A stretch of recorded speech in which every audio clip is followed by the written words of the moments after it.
All right.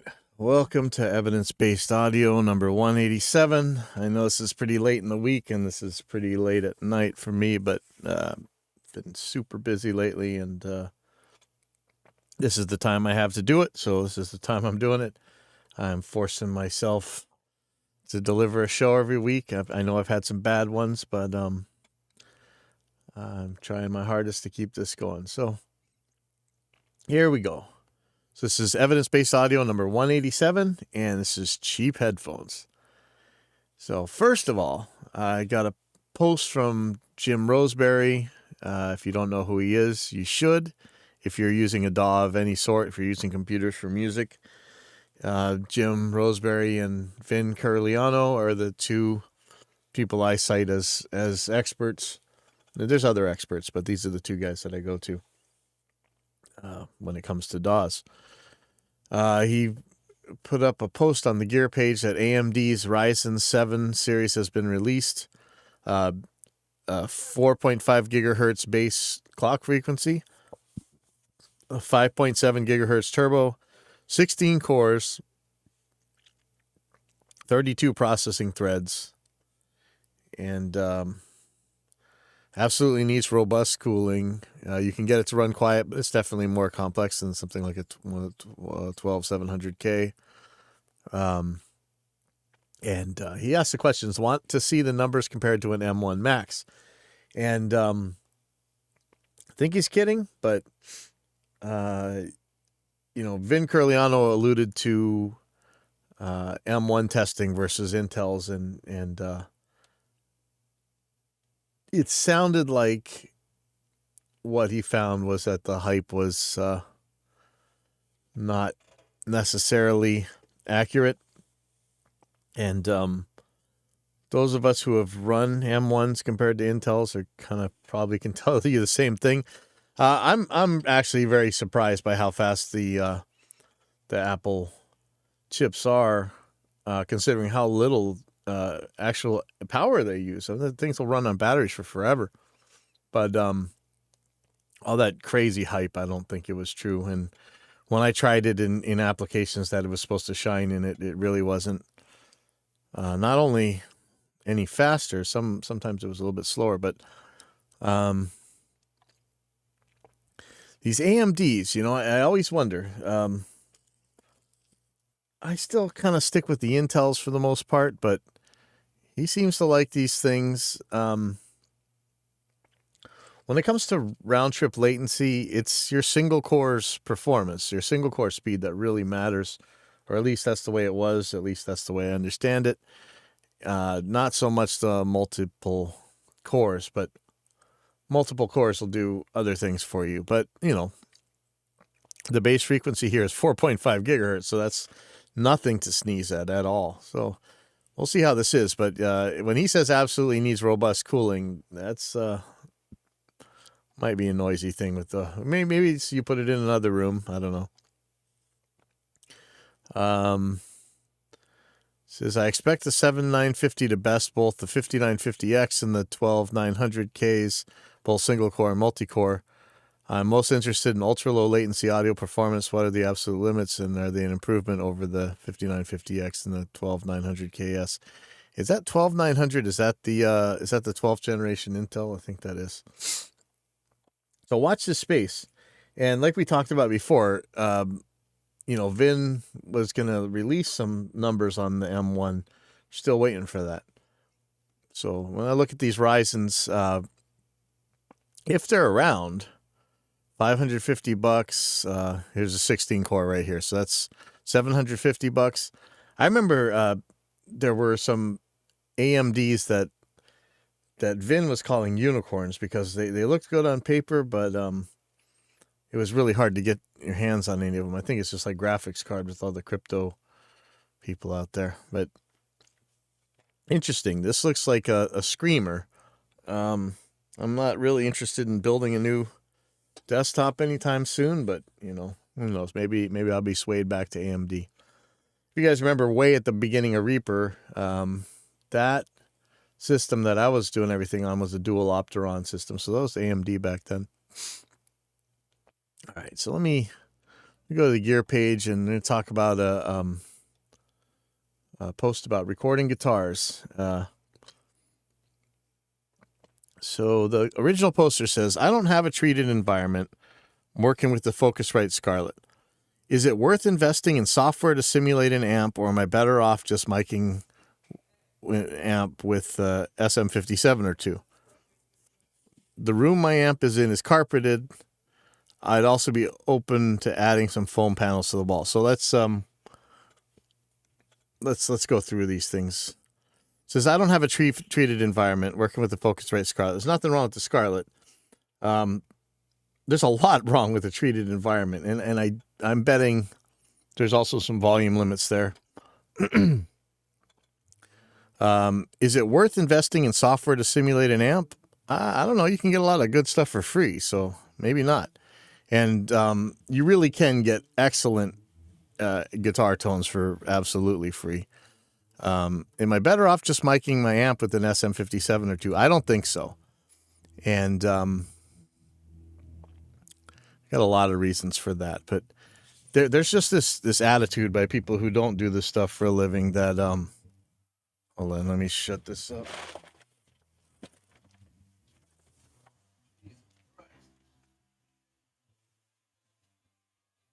Hey.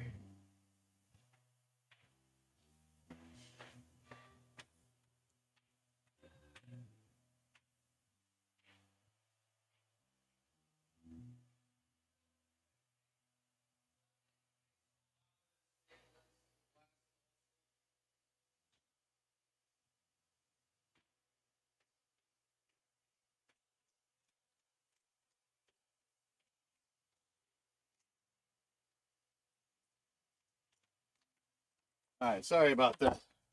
That was way too loud for thinking, and I'm sure Nancy Pelosi's going to DMCA me for it, even though that's not anybody's recorded music. Anyways, people who don't record stuff for a living and like to give forum advice, like the same people who tell you can't put a this or that pickup in a mahogany guitar because of some magical tone wood, will always tell you that it's better to mic an amp than anything else. You just got to have a real mic, and that's just how it is. It's organic or whatever. But I don't think so. There's a lot of reasons for that. So it says the room my amp is in is carpeted. That may or may not be horrible. Could be okay. But I'd also be open to adding some foam panels to the walls. That ain't going to do jack. I mean, it really, really isn't. But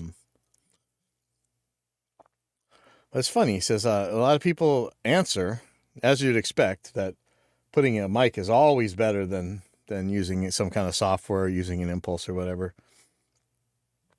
The old saying, anecdotes. The plural of anecdote is anecdotes, not evidence. Evidence is something else.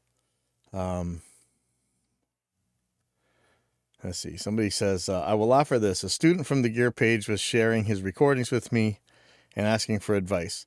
He was using amp sims, and I was offering some advice to make them sound better. One week he sends me a track, and I reply, hey man, the guitars sound a lot better. What did you do? I mic'd my amp. Ooh, well. Thankfully, Mr. T ate my balls. Answers, this means very little. To the OP, just download some free demos of amp sims and see if you like it. Or just download free amp sims, because there are those things out there. Getting a good sound with a mic might be just as easy or not. For one, I am totally happy with complete silent recording in my home with amp sims. However, if you have the situation to crank up an amp and you already have your tone that you want, then the 57 may be a ticket for you. You can also have some fun mixing in other mics too, like ribbons, 421s, etc. I did all that and ended up preferring amp sims. So again, this isn't hyperbole. That when these guys will claim that anytime you put a mic in front of something, it's going to be better than anything else in the universe, and any sims or modelers or impulses or whatever, he answers back with, actually, it means a lot. He used to spend lots of time tweaking and tweaking to end up with a sound that someone with good ears, I've been recording, listening, using high-end gear for over 20 years, frankly sounded bad. then the first time he mics his amp, it's profoundly better sound. And I, as a listener, had no preconceived bias of being a real amp. I just listened and went, wow, that's better. That's pretty meaningful. Also, we're not talking about a cranked amp or a high-end setup. He stuck a dynamic mic in front of a mid-tier Marshall combo and ran it into an interface, instant, decent sound. So this is their thing. This is the kind of myths we're talking about all over the places. As long as it's natural, it's good. You know what? Asteroids are natural. I don't think you want one landing on your head. So Mr. TA My Ball says, sorry, it's still not meaningful at all. But arguing about it doesn't help the OP. Art Z. Okay, now here's a really good question. He asks, if you're close miking the amp, what difference does the room treatment make? Everything the 57 picks up is from right in front of it, which in this case is usually a speaker an inch or less away. It seems like if something's so loud, it's just not going to make any difference, whatever room sounds are there, but that's not true. If you actually watch some of Ethan Winder's video, it's amazing how loud or quiet some of the standing waves and cancellations can be in a small room. It's mind-blowing how much difference it makes, even to something as loud as a guitar amp into a 57 right up there. So let's see. So I give a little answer. Okay, so Slayer Bear says, I use an ABY box to record a DI and my mic cabs at the same time. I think he says my mic cabs. 9 times out of 10, the mic signal always wins, but it's also nice having a backup DI if something goes wrong, or in the end, the plugin suits the song client better. Let me, for anybody who's looking at this, I'm going to do a little thing on Reaper here. Let me find a guitar track. Okay, so is this, let me find this. Is this clean?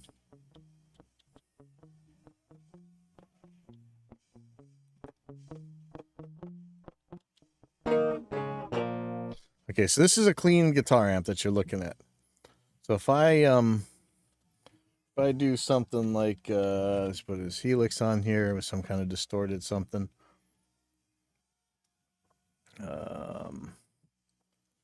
There we go. Okay, let me turn that down now. Sorry. Okay, so I'm gonna apply the effects here. Now watch what happens if I distort this. Try, it's taking a little while. I don't know what's going on here. I'm actually surprised by how long that's taking. Sure shouldn't. Okay, but look at the guitar now. So if I go back a take, you can tell where all the different notes are, no problem. But when it's distorted like this, it's just a blob. If I wasn't using spectral peaks, it would be a lot hard. If it's just one color, it'd be really hard to tell where the notes change compared to a clean signal. So it's really good to have a DI signal just for editing and stuff. You could lock it to your track and mute it. I did several videos on this back in the day, but you know, you can always fix it if you got the DI. So that's a good reason for having that. And let's see, let me go. You know, everybody says I would and do just mic the cab. You know, that's what everybody says. So I say, and I know this is kind of shots fired, but I say, the answer from those who don't record bands for a living will almost always answer to mic it. Really depends on how much you care about how it sounds and work with your recording and mix versus how much you care how the hoi polloi thinks you should do it. With your setup, I'd say forget miking it, but with almost any setup today, I'd say forget miking it. But I'm willing to commit blasphemy to try and do the best for the record. You know, and that's what it is in the end. Like what's going to sound best for your album? You know, it's usually the track that fits. But and I say you'd be pretty amazed when it comes to you know, close mic speakers, no matter how loud it is. And of course there's pushback. Let's see. Somebody, I'm sure. Says, let's see. Well, I record me for a living and do mix for others, so I guess I'm those who don't record bands for a living. Well, they mic it. I guess he mics it. But your statement has me curious. I use every available option and nothing touches my mic stuff sonically. So convenience being a thing, I will use Sims hardware and or software. As much as I use Load, IR, or aux, still not being as cool as just sticking a lowly 57 in front of a Celestion without worrying about room or SPL. So, you know, he's this guy's having a good time just putting his mic in front of his amp. And if that's what he likes, then fine. But I think I'll tell you how I answer. I say,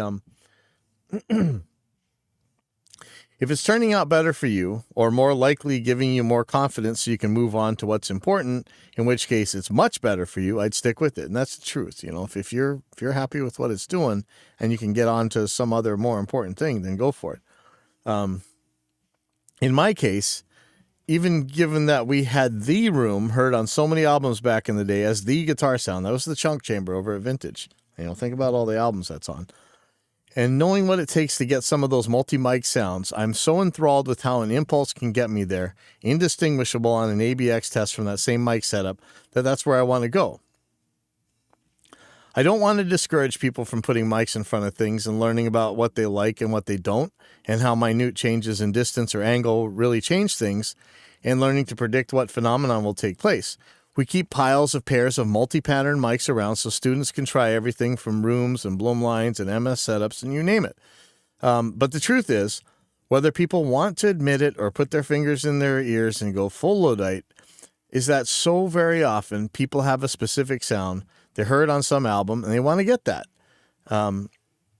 They can get 99 to 100% there nearly immediately with the right impulse for that mix, or they can follow the hoi polloi and put a single mic in front of their cabinet at realistic for their living situation volumes and end up with a phasey, comb-filtered, bumpy, muddy mess.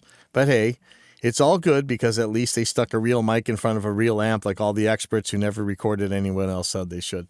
And I know that's snarky, but really, you really think at home at volumes low enough to not piss off your neighbors, you're going to beat a professionally recorded cabinet in a proper studio at decent volumes? I don't think so. I've yet to hear it. I know there's a lot of people who claim it, but I've really yet to hear it. Okay, so that's something to think about. But, you know, if you want to stick mics in front of your amps, go for it. But I'm telling you, if you want to get work done, just use your Impulse or whatever. I got this in an email or an Instagram or something. It seems like it's 5 years old, 7 years old, but holy crap. I don't know if I heard of this or watch it was already on this show. Hopefully not. But this is from Sennheiser, you know, I guess who make headphones and mics, unveils $55,000 marble-clad valve amp Orpheus headphones. 8 hertz to 100 kilohertz frequency response and vacuum tubes that rise out of Carrara marble. I'm hoping this is a joke. But apparently there's a $55,000 set of headphones with some kind of vacuum tube amp or something. Says, for the uninitiated, the original Orpheus HE90 headphones were the result of Sennheiser's R&D mission in the 90s to build the best headphones ever made. It took until 2013 for Sennheiser's engineers to come up with the Orpheus HE90, and even then only 300 of the things were made, and attached to a $12,000 or 12,000 euro, $16,000 price tag. The high cost of the Orpheus is largely thanks to the extra electrostatic design, which works very differently to the 2-driver that you'd usually find in headphones, dynamic drivers, which are basically miniaturized speakers, and balanced armature drivers. Wow, this is edited horribly. So I guess it's a ribbon headphone, but for $55,000, you guys are nuts. All right, but that's the kind of stuff we always look out for around here. I heard of a product today, or not today, earlier this week, called Sonobus. It's an easy to use application for streaming high quality, low latency, peer-to-peer audio between devices over the internet or a local network. Multi-user, multi-platform, open source, completely free. So apparently this is kind of like virtual audio cable or something. So you can, well, we talk about all the time on this show, all the time, move audio between apps on Windows or Mac or whatever.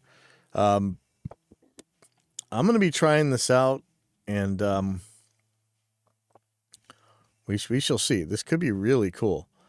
I didn't realize it was free. So this works as a standalone application on Mac OS, Windows, iOS, GNU Linux, and as an audio plugin on Mac OS and Windows. And that's really a big part of how we wanted to do ours. And I think we still will be making something like this, but pretty comprehensive.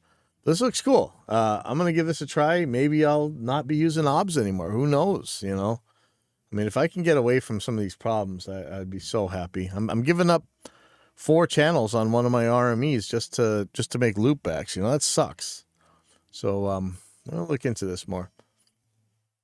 All right. And okay, so I'm going to move on to Reaper here, and I want to show you guys something. This is always kind of a bummer. You guys know about dynamic stretch in Reaper. So like if I were to let's see, let me just go to the drums here. So if I take all the drums and group them together, and let's say I want to use the kick and use dynamic split in order to drop stretch markers in. Dynamic split. Okay, so I'm gonna go to the kick, and I'm gonna set the Control-Alt-Shift-T. I'm going to set the threshold to where, you know, I'm getting all the kick hits, which looks pretty good. So you see this is going to drop stretch markers on there. I have it set, instead of the split, I have it set to add stretch markers to selected items and grouped items. So wherever I drop this marker down, it's going to put it on the rest of the items in the group. So let's do that. Add stretch markers. Now, the problem is, that's great, but it didn't get the snares. It's just the kicks, right? So if I want to get the snares, if I ran dynamic split again, is it Control D? Yeah. If I ran dynamic split again, it's going to erase. Watch, I'll just do it. Bam. It's going to erase the ones on all the kicks. Actually, it didn't for some reason. That's interesting. That's not how this usually goes. Sorry. Wait a second. Okay, there's my stretch markers there. Control D. So if I add them on the snare, at least, unless Reaper just changed this. Holy crap. Wow, I think they did. Either that or oh, wow. Okay, I was going to show you a script, but looks like this adds now. I don't think this certainly didn't use to. This used to wipe out any. Oh, no. Okay. So check this out. What this did. Let me undo this again. When I do dynamic split on here, it actually did add it to the other tracks. I have no idea how, but it took away the ones from the kick. See that? It's missing here. Okay, so this is why it didn't even used to do this, so this is actually pretty cool. I would find a way to make this work, but so check this out. I'm going to duplicate this track, and I'm going to take it out of the group, and I'm going to take all the stretch markers out of it. Okay, so I have all the kick stretch markers across all these tracks. I have this spare snare top track, and I'm going to use that to generate another dynamic split. Or add the stretch markers. Okay, so you see those stretch markers now. I'm going to add them, and because it's not in a group, so only this one has it. I want to take all these stretch markers and I want to add them to the other tracks. I'm just going to do one right now so you can see how this works. So I'm going to go to actions, show action list. And this is from Repack. If we go to Repack here, browse packages, I'm going to go to MPL and I want to find some stretch stuff.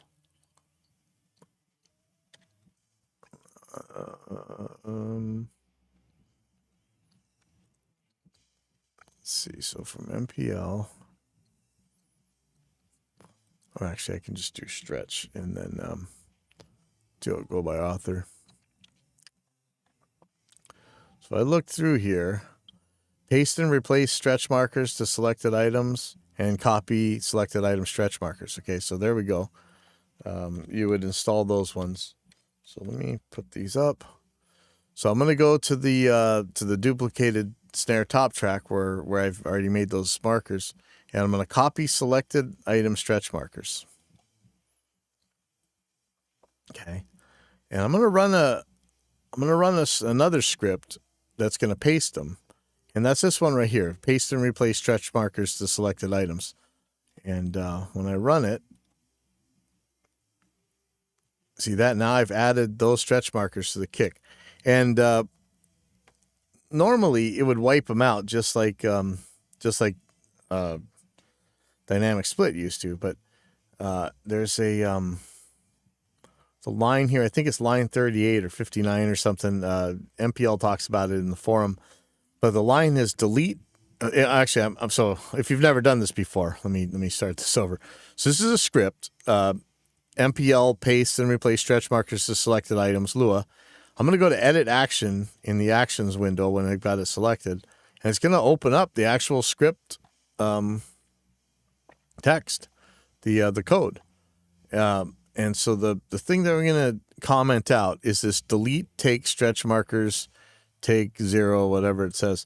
When you comment that out, it'll actually not delete the old stretch markers. So the other problem with this is notice it only went to that one track. It doesn't do grouped items as far as I know. I asked MPL about it. I haven't gotten an answer. But if I just select all the drum tracks, and then if I do the paste and replace stretch markers, it's put it on all of the drum tracks. And then I would just take the duplicate track and delete it. So now you've got as much automatic as this thing can do, and you got it on everything. Let's see if MPL answered anything. Says when you click on a grouped item, it selects all items in a group, so the script adds markers to all the selected items, isn't it? No, that's not happening, but that's okay. And I'm sorry, this is kind of a short one today. I wanted to show you what this stretch marker thing more than anything else, because that really saves me some time nowadays. But I got to get out of here, and I'll be back next week with something. So see you guys later.